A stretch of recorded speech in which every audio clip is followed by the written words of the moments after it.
Hello, and welcome to First Unitarian Church of Providence, where we love beyond belief. I'm Neil Bartholomew, the chair of the Worship Committee, which hosts a series of services during the summer when our senior minister is away. These services are led by lay members and friends of the congregation, and music is also provided by members and friends of the congregation.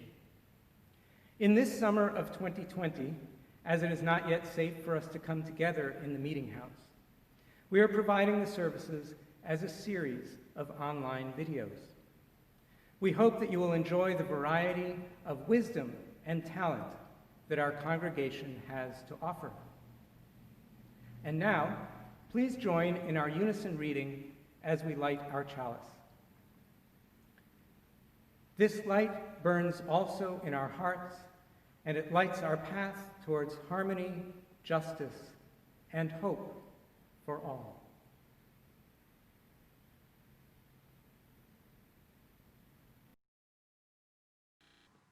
Welcome to First Unitarian Church of Providence, where we love beyond belief. My name's Louise Sloan, and I'll be your worship associate this morning. One way of loving beyond belief is having a practice of compassion towards others, especially towards those who may have disrupted our peace. Across many spiritual traditions, compassion is described as one of the elements that sets our soul free to soar. But how do you really develop compassion, especially with those who aren't showing it to you? Developing that skill may seem both beyond our grasp and sometimes beyond belief, depending on how challenging the other person may be. Our speaker today, T.C. Rogers, will share a personal perspective on how and why of finding compassion, even as T.C. is targeted with meanness for being a gender nonconforming individual. T.C. holds a doctorate in education and has served as a faculty member and administrator in higher education since 2003. T.C. is also an executive function coach, writer, and editor. T.C.'s proudest accomplishments are being a good parent and spouse and living a life of service to increase equity for those who are underserved. A recent service project for T.C. was oversight of Options Magazine, a nonprofit publication that serves the LGBTQ+ population in southern New England. Music for the service will be by Catherine Jameson on vocals and Ethan Kisavat on piano. They'll play two songs that are both from the musical Anyone Can Whistle by Stephen Sondheim.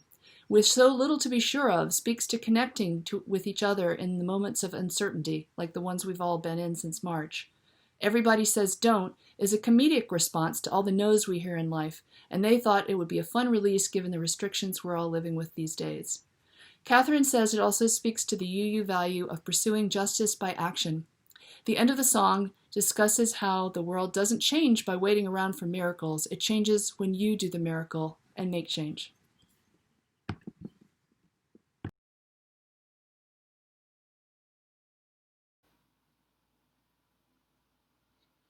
Hello, everyone. Thank you so much for coming to this talk on compassion.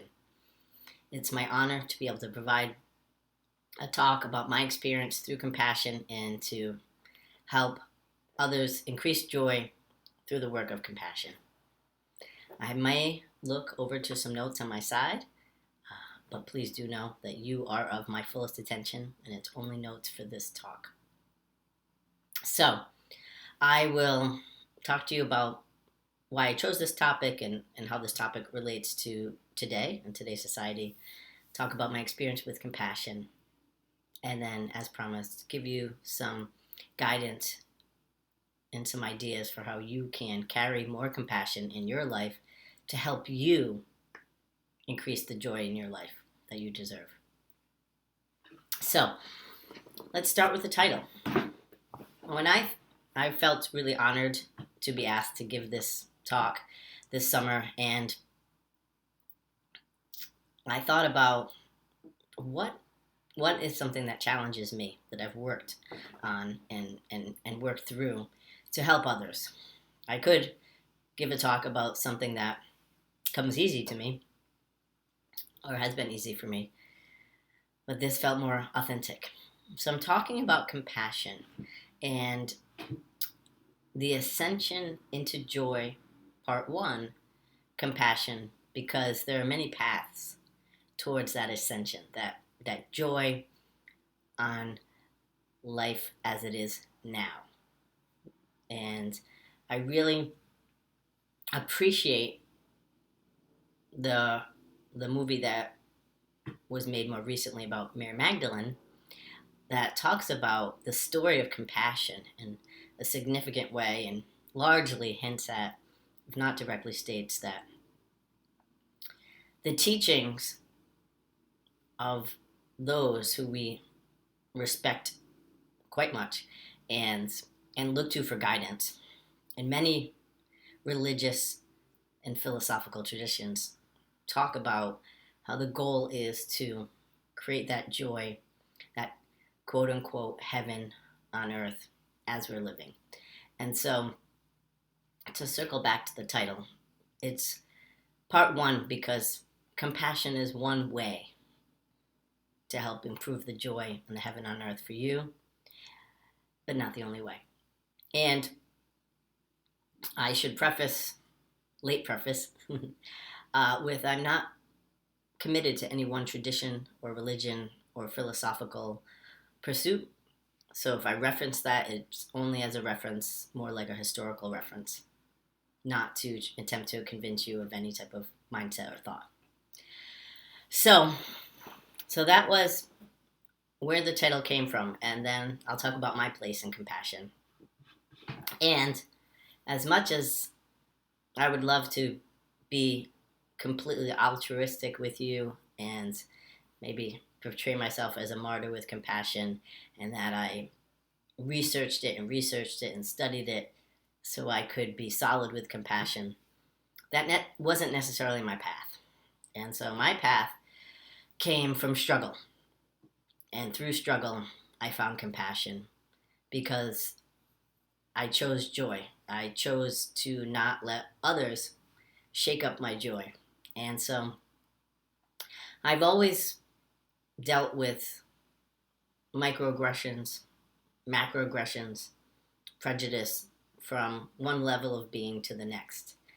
And at the place I am now, as a non-gender conforming human, in the society of today, I get a lot of aggression, less micro than I'd like and more macro. However, it's a good challenge for me to practice my compassion to help me be happy in life and not allow that to supersede my joy. So that's how I came to compassion, one decision after another, deciding, okay, I understand your perspective, or mostly just listening to it and it would hurt. And then staying in my brain, you know what? This is not about me. This is about this person and this person and that person, and allowing them to own the energy they were putting towards me, which is most likely about something else, about how they're raised as children, or a particular incident that maybe created this whole situation of aggression towards other human beings similar to myself or different than myself. And I will caveat with, I am in no way suggesting that anyone continue to allow others in their life who continue to be aggressive towards them. You need boundaries and you need to be safe. What I am saying, or what I am suggesting, is that you find a path towards compassion in your everyday life, because we all have our triggers and those who trigger us, and we all have our story, and everyone has their human story as well, and to try to find peace in that life, especially now. I chose this topic before COVID-19, before the rise of racism to its public height, and before the sad political state that we're in. And those words are few to describe the situation of today, and I recognize that. And in saying that too, it reminds me to say, this is my place in compassion. This is what's worked for me and what I've gone through, and in no way, in any way, am I attempting to advocate that anyone go through this experience the way I have, or use this story or this advice if it doesn't work for you. And that's part of compassion, and knowing we are all humans. individuals who make a collective. And in thinking about the collective, that's a wonderful way to think about why compassion is so important. If you're here listening to this, it's because compassion sparked an interest in you, or you want to get to know compassion more, and you're here to learn and listen. And that's why I want to share about how compassion, again, can lead you to joy. So if you think about, I mentioned earlier, the people try to shake you out of your joy. If you're experiencing aggression, and I use this word aggression largely, again, microaggression, macroaggression, about many, many, many different ways people can come at us with what they're experiencing to try to shake us out of our joy. And so you can go back against that. You can fight that. But then you're not flowing with the river. And a Buddhist philosophy is to flow with the river, and that's a tool and a tactic I use with myself. If I'm fighting so much against the river, am I going the way I want to go? Am I going the way I choose to go, which is compassion and peace? And again, it doesn't mean you accept the behaviors of others in your life. It doesn't mean you keep others in your life who repeatedly act aggressively towards you and shake up your soul. However, we are humans in a life with humans, and as much as we attempt to make our boundaries and protect ourselves, we'll always continue to come up with someone, an angry driver, a really nice person who had a really bad week, who just decides to emotionally vomit on us. And so it's in those times that we can choose to get in that fight with them, or we can calm ourselves down, hold our compassion, and move forward. And it's not perfection. I chose to talk about this because it's a challenge for me, and I wanted to be able to talk authentically about how I work through this challenge to find more joy and peace, and to think about how we think in our mind and connect to our heart is a choice, and vice versa. How we think in our heart and connect to our mind is a choice, and we can choose that. And that brings me around to our most critical human, ourselves, and how you can be much more compassionate towards others and free yourself from angst of the others, of the struggle of the other, by learning to be compassionate towards yourself. And we live in a world with an immense amount of judgment. And so, for example, perhaps there's judgment upon me because I work in an environment that is very image focused, and I've chosen not to get a haircut because I think it's safer. But that I could take on the stress and the anxiety of that and then project that stress out, or I could just feel confident in knowing I'm a really good person and a haircut doesn't really matter in the world at large right now. And it's okay if it matters to others, but in knowing that for me and who I am and who I want to be, it helps that melt away. So some other things to do is to watch your language and avoid words that suggest judgment of others, right? Should, shouldn't. That person should have done this. That person shouldn't do that.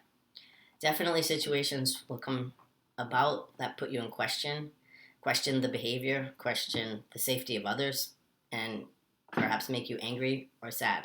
And all of that is fine. Anger is a trigger for us to give us, as human animals, it's a trigger feeling that tells us something is really not okay, as are other emotions that raise up high. So those feelings, it's important to listen to those. But at the same time, it's also important to realize what triggers us to pause and not be able to think about the story of the person who is purposely or unconsciously attacking us. So it's the ability to pause and walk away from that story. And so another piece is to just pause. Don't react. Don't react out of human emotion quickly. Take a break, walk away. collect your thoughts. And if you decide to come back and adjust a situation, you've done it thoughtfully, and it'll be much more effective. Humor that is not derogatory in any way and doesn't shame anyone. Clean humor, smart humor is a wonderful way to help clear the palate and help get you a clean break so you can then feel compassion for those who need your compassion, who really need your compassion. And it's a conscious practice, like meditation. I spent many, many years doing meditation and still recognize that in my life has become a meditative process of pausing, trying to pause and stop, think, listen, be, and breathe. And compassion becomes like that if you practice it. But getting back to being compassionate about yourself, if you catch yourself in judgment, you can just say to yourself in your mind, "Ooh, I'm judging. Okay, that's a trigger for me to know. Let me think about this. Let me think about their story. And let me think about how I can pull this back. Get myself to joy and decide if I can continue with this other person and get them to compassion or not." And then, for some of you, you've done a lot of this work. For all of you, this isn't new knowledge. I often realize that the education I seek out is to reaffirm what I know in my mind, in my heart, in my soul. And so for many of you, this is a reminder of that. It's a refresher.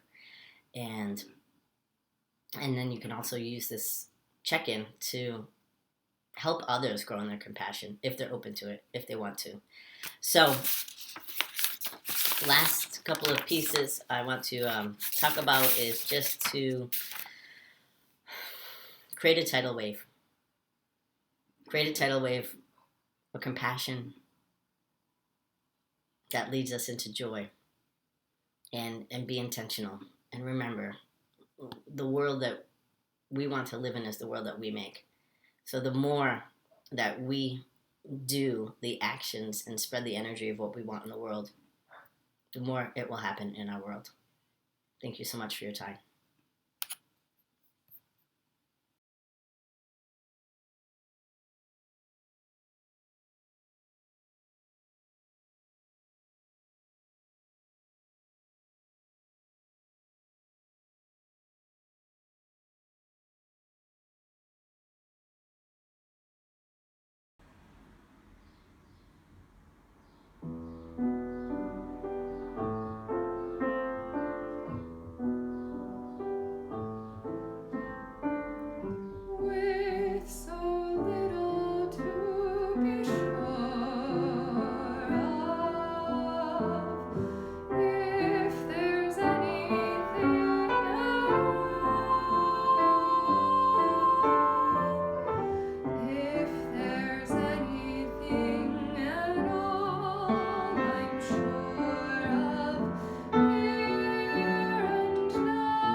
For our meditation today, we're looking at how exactly do you develop compassion towards others even when it's hard. As with most things, it takes practice. In Buddhism, there's a practice called metta, or loving kindness meditation. It's about finding peace and equanimity. Hatred hurts us. It stresses us out, right? And the idea is that hatred cannot coexist with love and kindness. You're redirecting your thoughts in this meditation, giving your brain a more pleasant job than feeling aggravated by someone. A lot of scientific research is out there about this practice that shows that it really makes a difference if practiced consistently. You start with yourself. Buddha said, unless we treat ourselves with love and compassion, we cannot reflect the same on others. Some folks have a really hard time feeling compassion for themselves, so one trick is to think of yourself as a small child. Were you worthy of compassion then? You're still the same person. You're still worthy of compassion. The practice is like a prayer, and you can create your own script using words you're comfortable with, but a typical one is, may I be safe. May I be happy. May I be healthy. May I be free from mental suffering. May I live with ease. May I have peace. After directing it to yourself, think of someone you love who makes you feel wonderful when they walk in the room. You can even choose your dog. Picture them and say to yourself, may they be safe. May they be happy. May they be healthy. May they be free from mental suffering. May they live with ease. May they have peace. From there you up the ante and picture someone you care about but with whom you may have some conflict. And you tell them in your mind, may you be safe. May you be happy. May you be healthy. May you be free from mental suffering. May you live with ease. May you have peace. Once you've practiced with a lot of easier people in your life, you may want to try it with someone you know of who's really, really hard. You're not accepting or excusing any negative behavior, but simply affirming their basic worth as a human being. It's the first UU principle. We believe in the inherent worth and dignity of every person. That's a hard one when it's someone who's doing harm to you or to others. But directing your thoughts towards their humanity can free you from the stress of your negative feelings and make room for you to live in peace and joy. May you be safe. May you be happy. May you be healthy. May you be free from mental suffering. May you live with ease. May you have peace.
Now my senses and hear the earth call. Feel the deep power of being in all. Keep with the web of creation your vow, giving, receiving as love shows us how. Wake now my reason, reach out to the new. Join with each pilgrim who quests for the true. Honor the beauty and wisdom of time. Suffer thy limit and praise the sublime. Wake now compassion, give heed to the cry. Voices of suffering fill the wide sky. Take as your neighbor both stranger and friend, praying and striving their hardship to end. Wake now my conscience, with justice thy guide. Join with all people whose rights are denied. Take not for granted a privileged place. God's love embraces the whole human race. Wake now my vision of ministry clear, brighten my pathway with radiance here. Mingle my calling with all who will share, work towards a planet transformed by our care.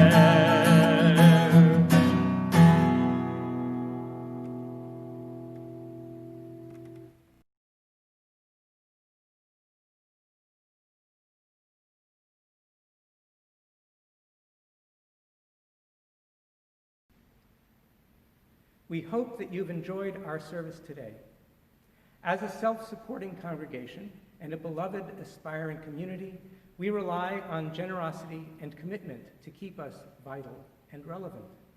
We invite you to practice generosity and dedication by going to www.firstunitarianprov.org and clicking where it says Give to support the mission and vision of this church. And now please join me as we extinguish our chalice. Carry the flame of peace, love, and hope until we meet again.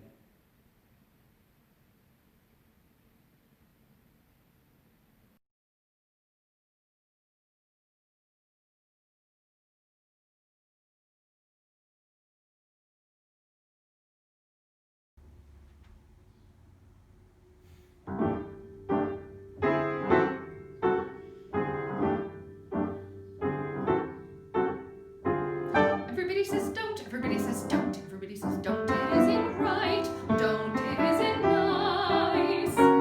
Everybody says don't, everybody says don't, everybody says don't walk on the grass, don't disturb the peace, don't skate on the ice. Well, I say do, I say walk on the grass was meant to feel, I say sail, tilt to the windmill, and if you fail, you fail. Everybody says don't, everybody says don't, everybody says don't get out of line.